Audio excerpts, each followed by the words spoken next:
Саламатсыңарбы менин сүйүктүү окуучуларым? Кыргыз тили сабагыбызды баштайбыз.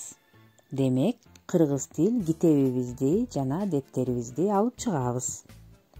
Бүгүнкү биздин силер менен өтө турган темабыз үй-бүлө деп аталат. Алгач балдар, мен силерге үй-бүлө деген эмне экендиги жөнүндө айтып кетейин. Үй-бүлө бул кичинекей мамлекет. Ал бирдиктүү иш жүргүзгөн бир нече адамдардан турган ынтымактуу топ десек да болот. Ал топто силердин ата-апаларыңар, бир туугандарыңар бар. Үй-бүлөдө башчы катарында ата эсептелинет. Ал эми апа үй-бүлөнүн куту десек болот. Үй-бүлө бул силердин жашоодогу эң жакын адамдарыңар. Ошондуктан силер үй-бүлөңөрдү дайыма жакшы көрүп, сыйлап, кам көрүп жүрүшүңөр керек. Үй-бүлө мүчөлөрү деген ошол үйдө жашаган, чогуу жашаган адамдар экен. Алар кимдер? Токтолуп кетели.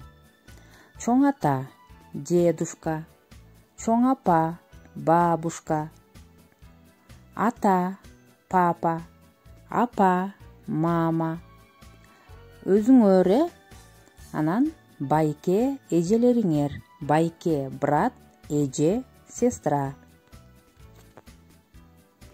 Азыр балдар, мен силерге үй-бүлө темасына байланыштуу кичинекей тапшырмаларды берейин.